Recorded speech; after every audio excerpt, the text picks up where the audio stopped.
Je vous demande de faire de ce 30 juin 1960 une date illustre que vous garderez ineffaçablement gravée dans vos cœurs. Congo, Congo nde mboka, mboka ngo mokengeli, koi, mboka ngo mokengeli, léopard. Comprenez mon émotion. Mikolo tosekanaki na mosolo ya mboka Congo ekoki. Tofungwani misolelo, tomoni bozoba nyonso tosali. Oya kobongisa Congo avenir, ebongi tosala. Congo, bokomona pamba, lobi, bokolula yango. Mbote na bino nyonso balandi ya Info Plus HD bino ba oyo bozuli sous occasion malamu ya kolanda biso mokolo ya lelo ngai je deboula la Colombe na sepeli komona bino ebele boye liboso ya ba poste téléviseur na bino to fungola basango na biso pona koyebisa bino que quelques candidats malérés ya ba élection ya le 20 décembre 2023 boye ba ke ba oyo ba postila ki bongo na présidence ba misusu pe ba postila ki lisusu na députation nationale kasi bango balongi pe seni apesi bango ba voix na bango nyonso ba détail na élément oyo.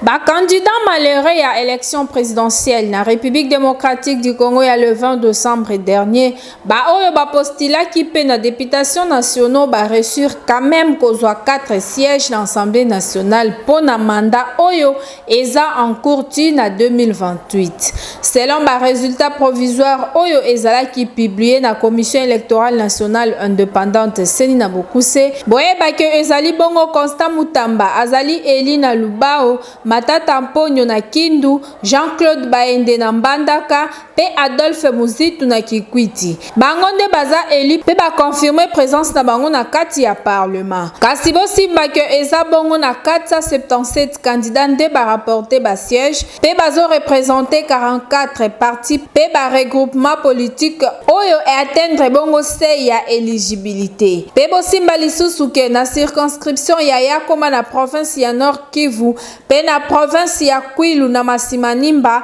ba élection législative nationale ezalaki annulée suite ya ba irrégularité oyo ezalaki constaté kuna tango ya déroulement ya scrutin. Par ailleurs, na ba kwe mususu ya République démocratique du Congo, ba élection esalemi te pona ba raison ya situation sécuritaire oyo eza ba côté kuna. Na oyo etali réélection ya président Félix Antoine Tshisekedi Tshilombo ba reporter ya Info Plus HD bakitaki na nzela pona koyoka population boyoka bango.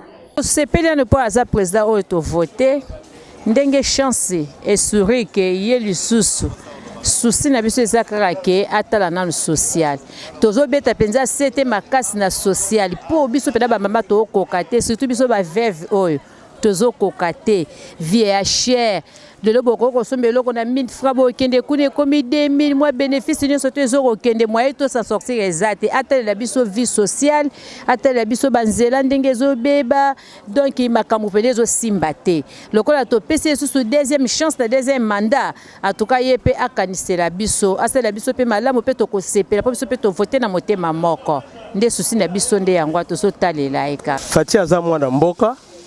Parmi bango nyonso baza banguni kaka contre biso. Fati aza mwana mboka. Na ba kokoso na ba rond-point ba tourner biso tozoko baloka na rond-point ndenga lobelaki yango na dernier jour wana avant ouverture la campagne alobaki eloko ya tina bakale meya bimi asali moi quelque chose oyo to moni na miso. Soki ba pesi mandat oyo eza sain mandat moko ya kitoko azioyo akosala eloko moka koleka aza présent auto voter biso moko vraiment na volonté na biso peut bâtir en place vraiment to sepeli makasi po soko zwaki na yote ndima na zwaki te o ka midi 14h yenda leki to voter ndeye président Fatia betu ba coach belé donc na mboka oyo fait Fatia tika la kaka nga pona nga kutu mutu roi Fatia faut basa les monuments ko les changer parce qu'ils ont mérité que za président ya mboka oyo tina ti o moni eloko mo ba congolais faut comprendre les années. Au moment du président Kagame, si a menacé mboka na biso, ba Rwandais ba marchera pourquoi? Parce que ba comprendre azap on a intérêt na bango. Donc nous les Congolais aussi, il faut tika la même et loko ya tika Fatia tika la mboka na biso parce que Fatia na idéologie ya kosunga congolais. Vous comprenez? Na sepeli ndenge Félix aza na deuxième mandat oyo en tout cas to senga ka nzamba sunga pour la vie sociale ndenge dollar ezomata to za na posa dollar kita kolia na biso ezala bien bato ba se sentir libre pour la kofuta bandako pour la ko déplacer. Sa 21e réunion à conseil de ministres et Salema Kibongo Pezala qui présidait et pas Yemoko président Félix Antoine Tshisekedi Tshilombo ba point ebele ezala qui abordé ba détail na yango na élément oyo. Chef de l'État Félix Antoine Tshisekedi Tshilombo président Kibongo sa 21e réunion à conseil de ministres et ezala Kibongo réunion à Liboso après confirmation ya réélection na ye. Kasi boye bake omeni ya réunion oyo balobela ki mingi ba inondation oyo esalemi na ba ville ebele na kati ya République démocratique du Congo. Pe balobaki ke dossier oyo esengeli ba aborder yango plus vite que possible pour que baluka solution ya ba congolais oyo banda kuna bango edindi tope bazwi ba problème pona ba inondation oyo. Bosimba lisusu ke na réunion oyo esalemaki bongo na absence ya 3 ministres oyo bazalaki invalidé na commission électorale nationale indépendante pona fraude ya ba élection. Pekaka na réunion oyo ezalaki bongo na participation ya madame la gouverneure ya Banque centrale du Congo BCDC na Bokuse pona ko étudier ba question liée na ba fluctuation ya ba taux de change ya monnaie nationale.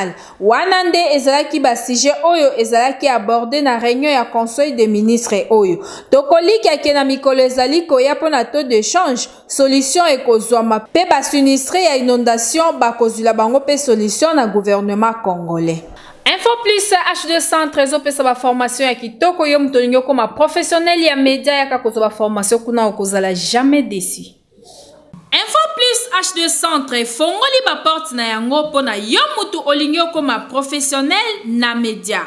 Yaka kozo formation ya malonga, formation et kuba. Na Info plus H2 Centre, bazo pesa ba formation lokola, ya prise de vie, okoma cameraman tope camera woman moko professionnel. Montage vidéo pe ezo pesa ma kitoko. Bongo pona régie télé, na Info plus H2 Centre, formation eza ya régie télé numérique. Donc télévision ya kilelo pona pilotage ya drone, wana kutu jemuke na Info plus H2 Centre. Côté journalisme, kobanga na yo te po formation na yango ezo pesa ma soin pe okokoma journaliste professionnel ya ko présenter ba journal, ko animer ba émission pe ko sala ba différents services nyonso oyo ezalaka na kati ya journalisme. Kasi na suka ya formation tunanga nini okoleka na jury na défense pe okozwa brevet na yo oyo eza qualifié et ko permettre yo osala musala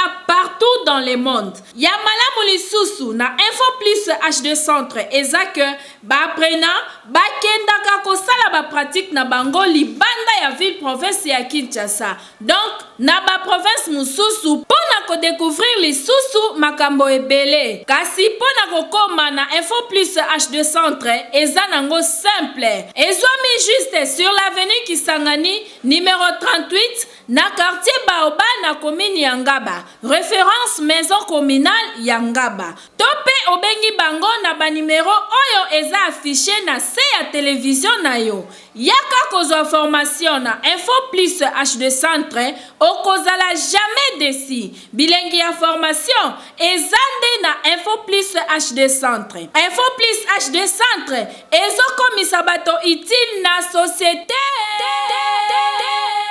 Ba oyo bapesa ki Info plus H2 Centre confiance bolanda moko na bango oyo ayekola ki bongo montage vidéo. Awa na centre de formation Info plus HD bazo pesa ba formation ya qualité ya ba logiciel moko ya malamu et ko permettre na yo osala musala yo partout pe kitoko penza. Sur le plan pratique kutu kolobate parce que awa na Info plus HD ba pesa ka pratique na bango kitoko makasi. Leo na kolakisa bino moko ya ba logiciel na biso to bengi na kombo ya Adobe Premiere Pro na version yango ya sika ya 2023. Oyo ezali bongo fenêtre de projet. na kati na fenêtre de projet belema nyonso to importa ko yutaka libanda efandaka nde awa na kati ya fenêtre de projet. Après nde tomemi yango awa na séquence de montage. Na kati na séquence de montage tozali bongo na ba piste audio pe vidéo. Tango to montaka ba elema na biso awa na séquence de montage et s'affichera awa na moniteur du programme. Oyo ezali bongo montage elema ona uti ko sala. Siko nazolakisa bino lolenge nini basalaka rendu final.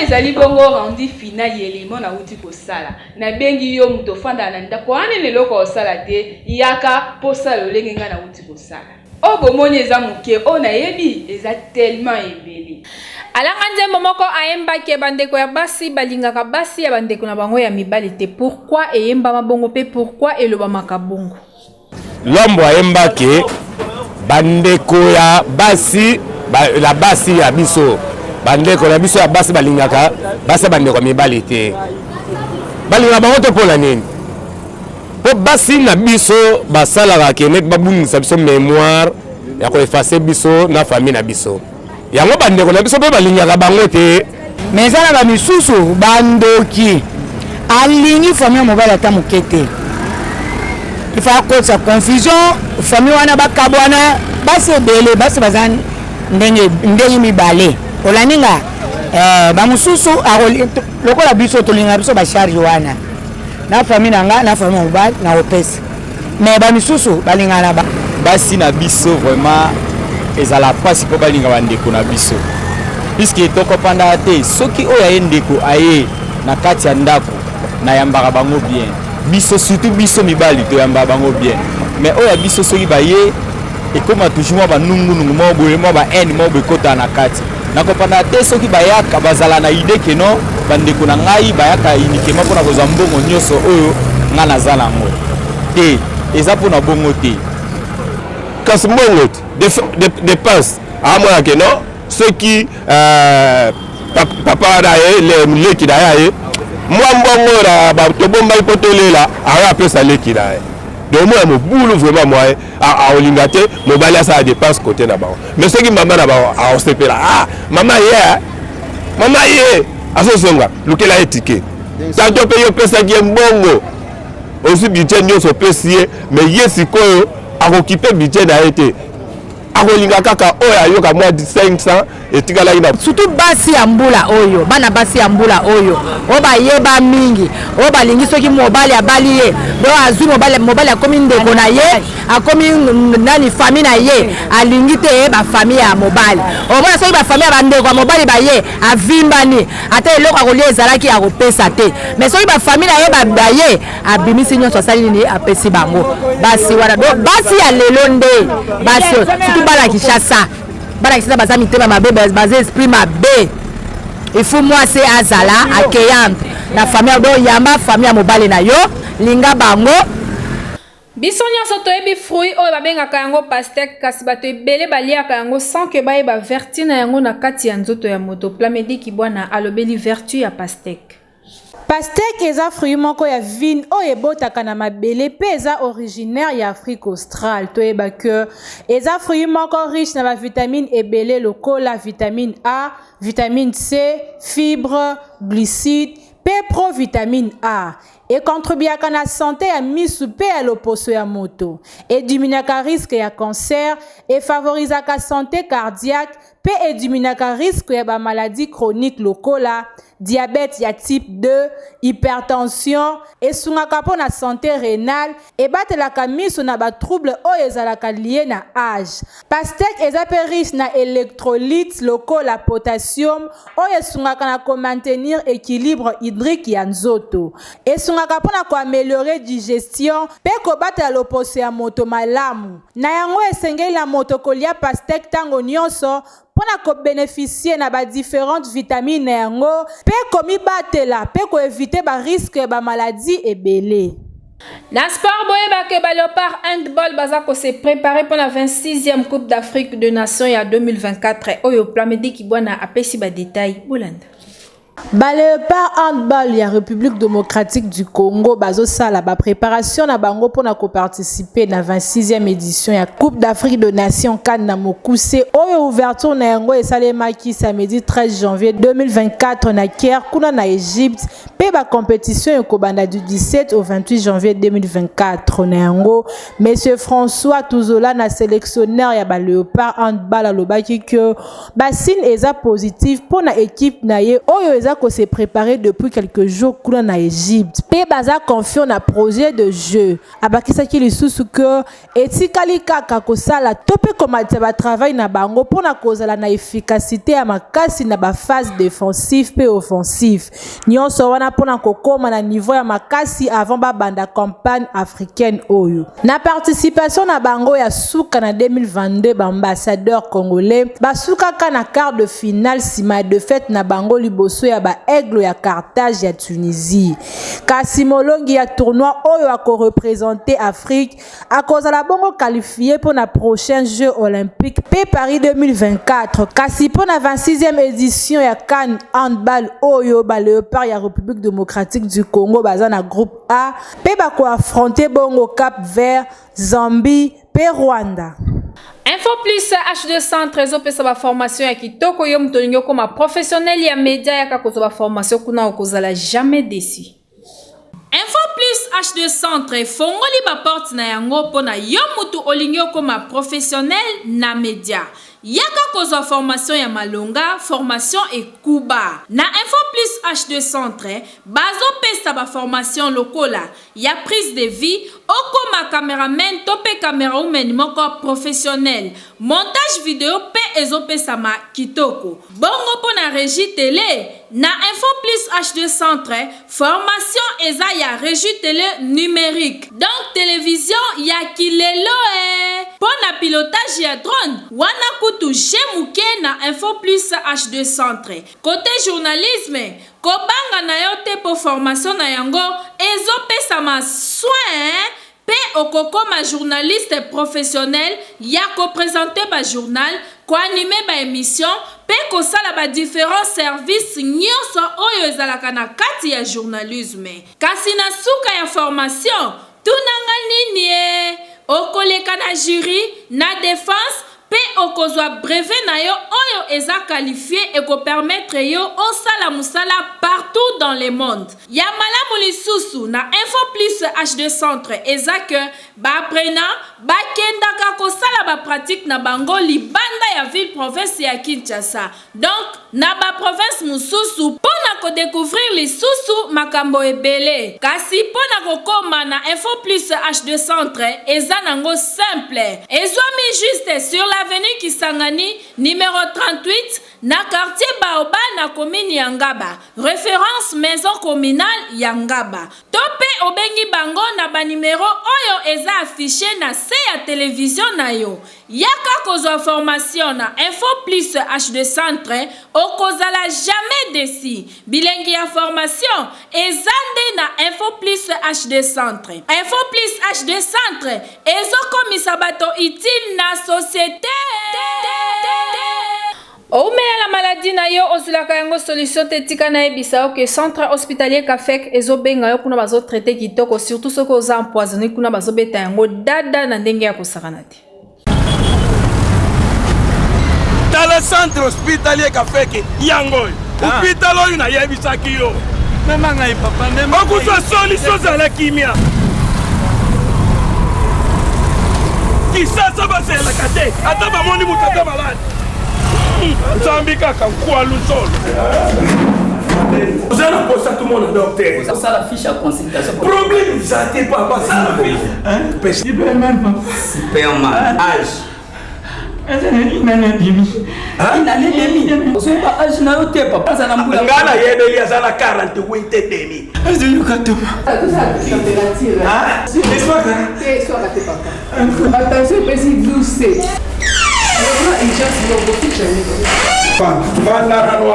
Superman. Ou bien là, moi aussi. Papa docteur, bonjour. Bonjour. Papa, il y a un pas moyen.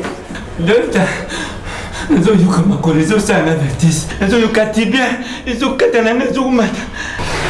Papa Superman. Docteur. Et si vous avez zala kimia, na yoki ba plainte na yozo pesa awa. Ils ont centre hospitalier Kafek. Tous en machine ou babengaka prophète. Tous en 50 malades dans zoto. Nyose kobima. Ndiko zotanga o koto AVC koto yo Mkongo pasi koto ezo zika ezo nyos ekobima na nzela ya prophète. Omoni sorte ya machine oyo. Docteur Kafek na kotambola ba formation ndenge na ndenge na ba France, ba États-Unis, na bisika ba mboka ndenge na ndenge. Nde akendaki ko découvrir machine oyo tozobenga lelo prophète. Ayebaka makambo ezoya.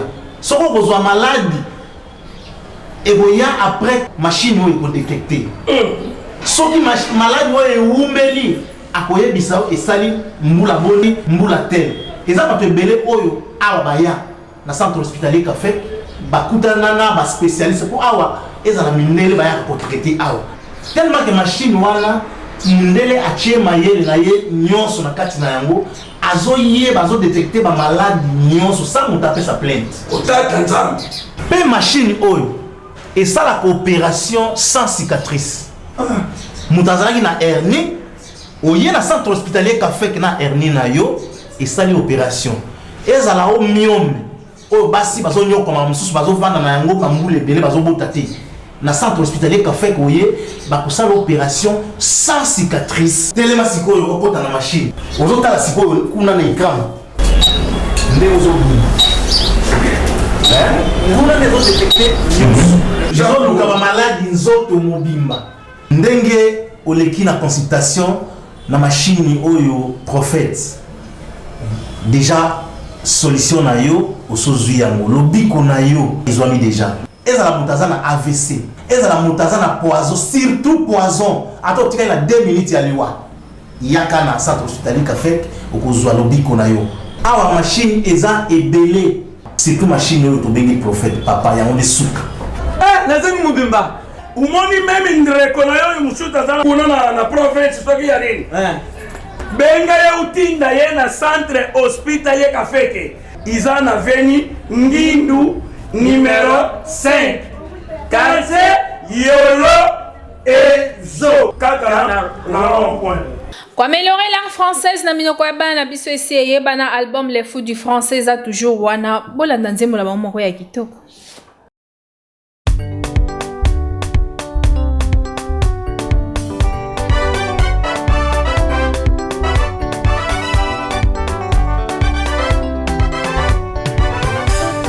C'est mon père, c'est ma mère, ce sont mes parents. Notre et votre leur, Matassa, notre et votre leur, BTC, nos voleurs. Mon sang, notre votre l'air, Matassa, notre votre l'air, BTC, nos voleurs. Les adjectifs possessifs accompagnent les noms. Les adjectifs possessifs accompagnent les noms. Les adjectifs possessifs ont l'idée d'appartenance. C'est mon père, c'est ma mère, ce sont mes parents. Mon sang,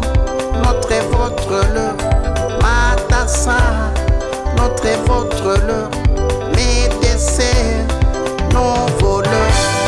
Mon sang, notre votre l'air, Makassa, notre votre l'air, Métessé, nos voleurs. Les pronoms possessifs remplacent le nom. À qui appartient ces livres? C'est le mien. À qui appartient ces cahiers? C'est le tien. À qui appartient la gomme?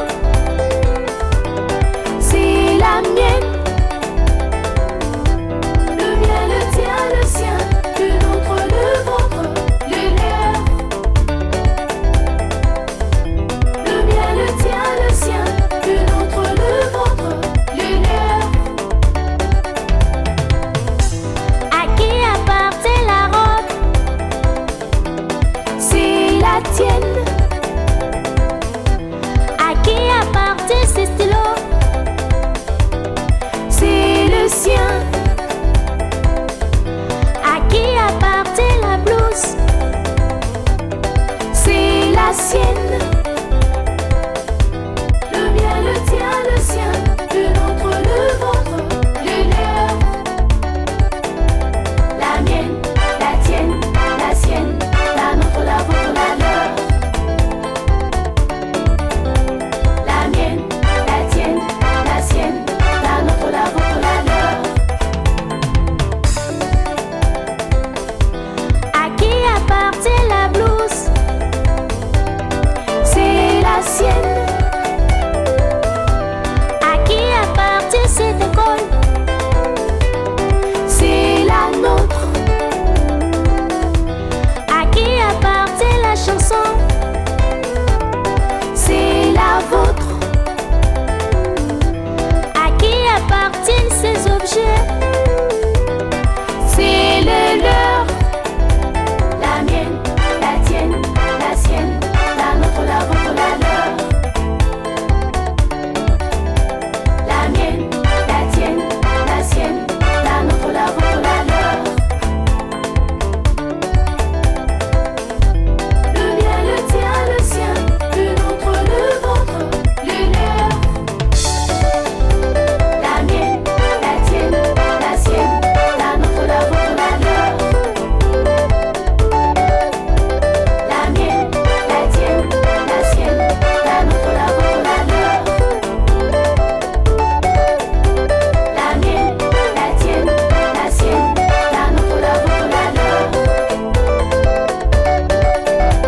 La mienne, la tienne, la sienne, la nôtre, la vôtre, la leur.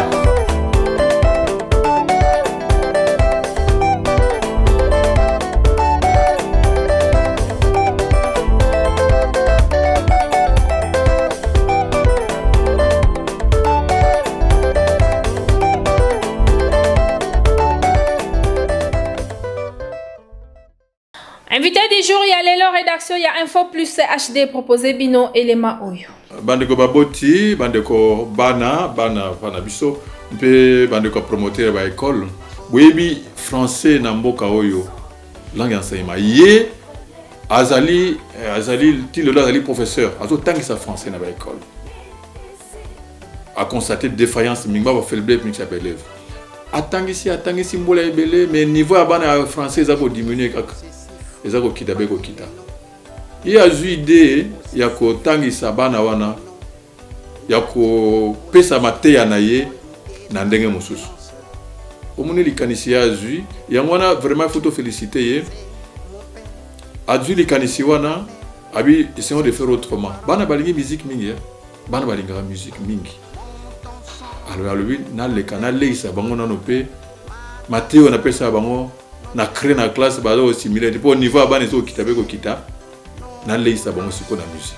Allez, sikoyo et à côté si banzembo ba notion na ye nyonso atangisaka ba nini toloba grammaire, conjugaison, formation de phrases nyonso wana oya atangisaka na classe à côté si atiango na banzembo tala abimisi yango support liboso yango awa ezali audio oyo eza ba vidéo na yango pe soko tali na audio oyo contenu nango eza lokola torba totanga alphabet français, la syllabe, les mots possessifs, les fous du français 1, les fous du français 1, les fous du français 2, les 4 points cardinaux, azako yembape, ba notion mosusu maté les kana classe les 4 points cardinaux. On est allé cours de français et message géographie.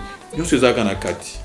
Et ça 8 chansons mobimba, mais ce côté nous avons, on peut avoir ici, je crois que 10 ou bien 13 leçons.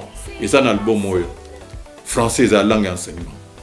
Français est la langue officielle au niveau administration. Et français ce que tu as au niveau ya mboka, français est et ce qui permet de communication na ba mboka na ba paya na bato mususu o ba bilinga la tête. Par exemple na ke France, na ke Canada, na ke Côte d'Ivoire, na ke Congo Brazzaville ici. Brazzaville coûte tout le baté parce que bon ba ko lo balingala. Mboko ba lo balingala té, ba lo ba swahili té, o ba lo ba ka qui congoté, o ba lo ba chilu baté, na ko lo ba na français. Donc nous avons intérêt aussi à ce que tu maîtrises français pour des besoins de communication avec ceux qui ne connaissent pas nos langues nationales. Donc ils ont intérêt pour maîtriser français. Alors ndeko ya bimisi initiative de ko encourager. Na élément oyonde elakisi ke tokomi na suka ya Info Plus HD ya lelo. Merci na confiance pe fidélité oyo bozana ngo ya kolanda biso tango nyonso. Merci na Plamedi ki bwana oazaki na sima ya caméra. Un grand merci na le valable motomoko bien na bakisela e papa social. Na pesi mbote na papa Evi Makuba. Kasi soki Jésus Christ nzambe ya pasteur rachete lita aye tengai na bino tokuta na kaka ao.